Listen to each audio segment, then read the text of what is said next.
The issue of exchange rate is a factor of many aspects. As you know, I came into office when there was a lot of fluid activity in the space. We had a serious situation caused by COVID. We had a big war in Europe. We have a huge drought, climate change, caused by climate change. And all those factors combined to create a situation globally that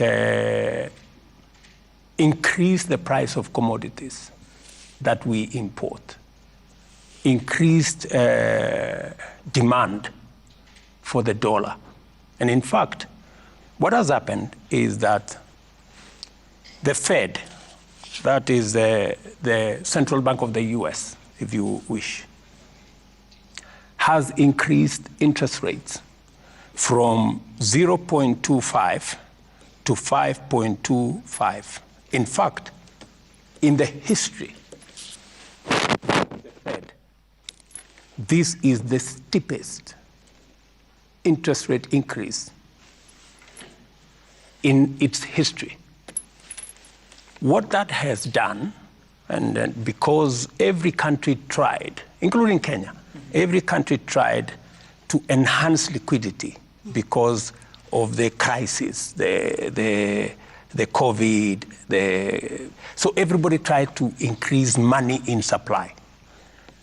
In the process, we created a very serious situation of inflation. And when inflation ran away, in fact, for some countries, inflation has gone all the way to 40%, especially in our continent. Our inflation was almost double digit. It was 9 point something.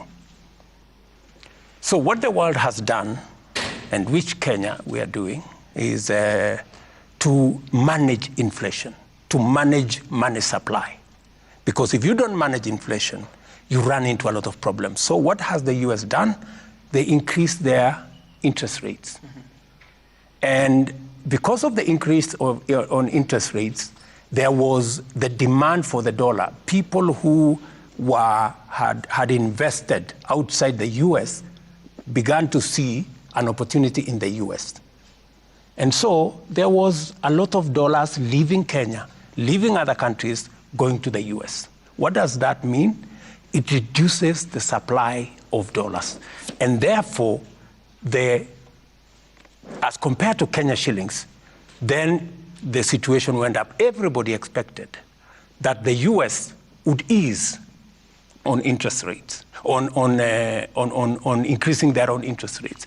They didn't. That was the expectation of the whole globe. That's number one. Number two, in Kenya, we were maintaining an artificial exchange rate. You had the central bank governor, Mr. Thuge, say that this interest rate of this exchange rate of 130 that we were maintaining was artificial. I mean, it was maintained using our foreign exchange reserves. What happened? The government of Kenya spent $2.6 billion. That is almost 400 billion Kenya shillings in, supporting the Kenya shilling so that it doesn't go to its actual exchange rate. How did they do that? You sell dollars, Kenya reserves. You sell it to the market so that you increase supply of dollars at a price that is not the actual price, a subsidized price. So this is the central bank. Central bank selling to the market. Yes, the central bank of Where Kenya. are they getting it from? The dollar itself. Our reserves. We have reserves. Yes, the reserves as of that time were just over 4-point-something months. Mm-hmm. Yes, that is exactly what happened. That's why those reserves came down to 3-point-something months. Mr. President. Today, and let me just finish. So because of that artificial support, when I came in, that is unsustainable. And it is partly why we have a crisis in our economy because we were doing things that have no market support. So what I decided is we cannot, because it was anyway going to end up in a bigger crisis.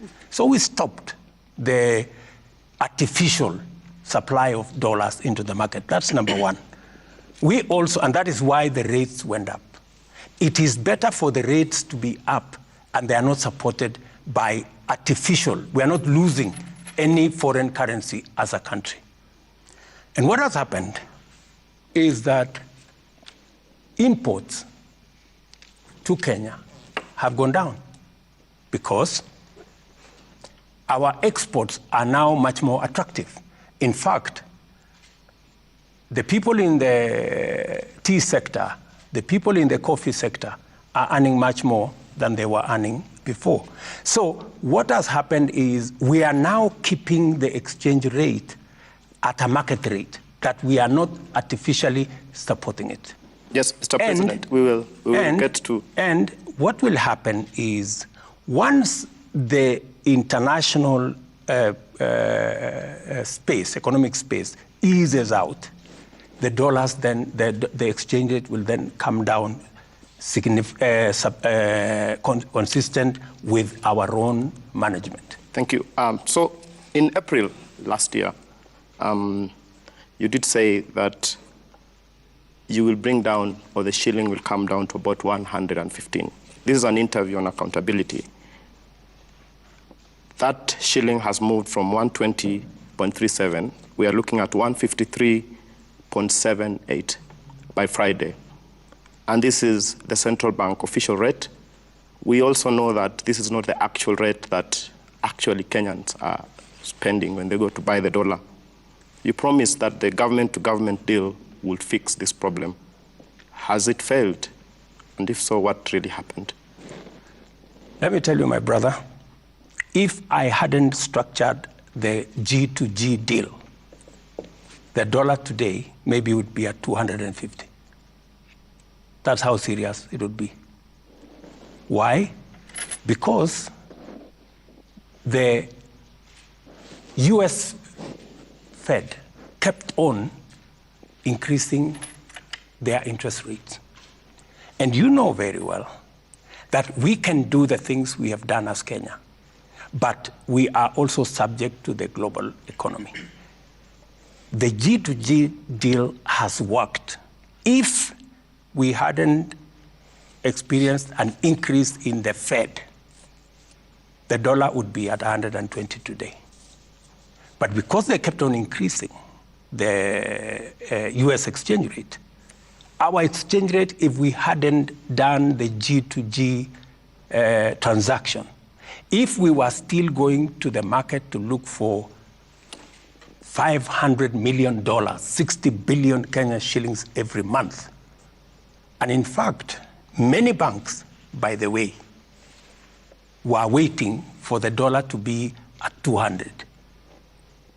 Yeah, they will have to wait for a while because we have done things that nobody expected would be done, and we have managed to make sure that although things are not going the way we had planned, but they haven't gone overboard.